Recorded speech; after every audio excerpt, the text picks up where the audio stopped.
Hello, greetings from Northumberland. It's the 30th of September, the last day in September. It's sunrise and the sun is rising in a very beautiful way outside my study window. Today is the day that this part of the country goes into further lockdown, although it is pretty unclear to most of us what that actually means. And that's simply because the regulations haven't been published or hadn't been published last night, and even the Prime Minister wasn't quite sure what they meant. But we're all obviously trying to take greater care and to be vigilant about the risks that coronavirus entails for all of us. On the other hand, and after taking advice yesterday, there seems to be no reason why our services cannot continue. So that means that today our service will take place in the benefice at Beadnell, and on Sunday our service will take place as well. Please remember that.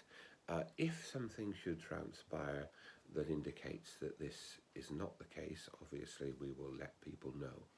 But we have a fair degree of confidence that at present our services can take place because we operate in a COVID secure way. So that's just a little update for us. I'm sorry to not be so any clearer than that, but it's very difficult. As someone in authority said to me yesterday, it's a grey area.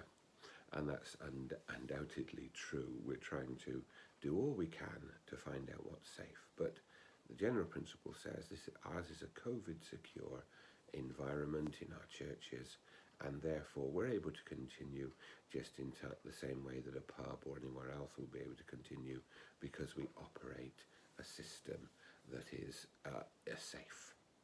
So business as usual, at least so far. Today we celebrate a man called Jerome.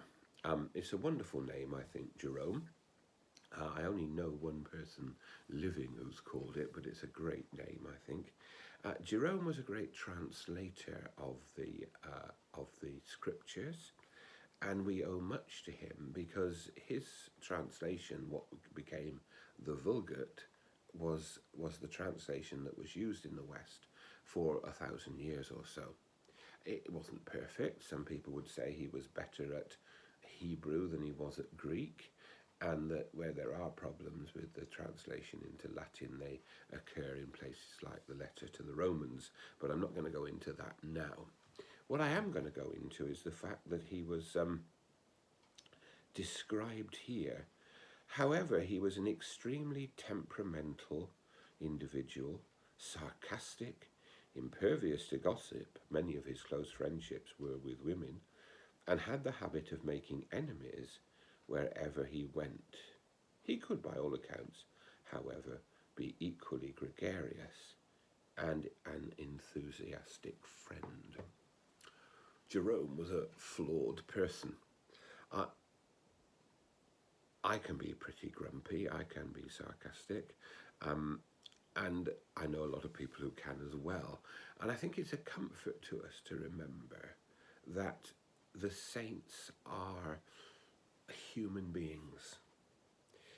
Plaster saints, that was a term that was often used when I was younger to describe people who seemed in some way impervious to humanity. Jerome was no plaster saint. He was a human being with all the failures that human beings could have. St. Paul puts it in this way. He talks of us as frail human vessels. One of the translations of that passage describes frail human vessels as cracked pots or chipped pots. We're faulty. Human beings are faulty. And that's a consequence of the fall of sin and of our potential to be as bad as Jerome could be sometimes. But it's still possible for us to contain in that frail human vessel, that cracked pot, the great gift of God's love and grace, and to be able to mediate it to others. So let's not concentrate on our faults and our failings, or the faults and failings of someone else, but let's concentrate on our ability as frail human vessels to bring the grace of God to other people. May God bless us in doing that today.